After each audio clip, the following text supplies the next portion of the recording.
தேமுதிக வந்து பார்த்தீங்கன்னாக்கா திமுகவோட இணைஞ்சது சரின்னா, கூட்டணியில் இணைஞ்சது சரின்னு நினைக்கிறவங்க அத்தனை பேருமே வந்து பார்த்தீங்கன்னா ஒரு கமெண்டில் சொல்லுங்கள்.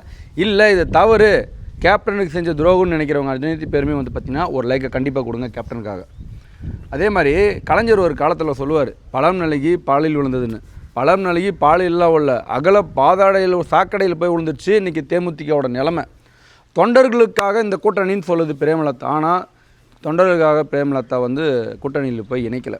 ஓகேங்களா? அதே மாதிரி சிவாஜி கிருஷ்ணமூர்த்தி பிரேமலதாவை வந்து எவ்வளோ ஒரு முகபாவனையை காட்டி எவ்வளோ இழிவுபடுத்தினார்ன்றது மக்களுக்கு தெரியும்.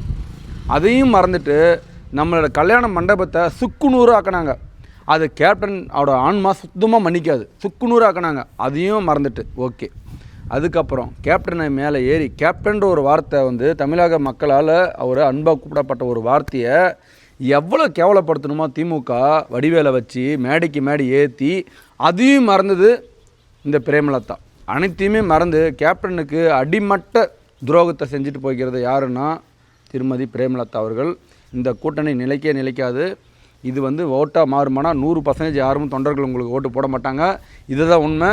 இந்த ஆட்சி கண்டிப்பாக வந்து பார்த்தீங்கன்னாக்கா தொண்டர்கள் அனைவருமே பார்த்தீங்கன்னாக்கா பாடம் கற்பிக்க இது வந்து விஜயகாந்தோட சேர்ந்து கேப்டனுக்காகவும் இந்த அரசியல் நடந்து இருவருமே வீட்டுக்கு அனுப்ப வேண்டிய நேரம் வந்துருச்சுங்க.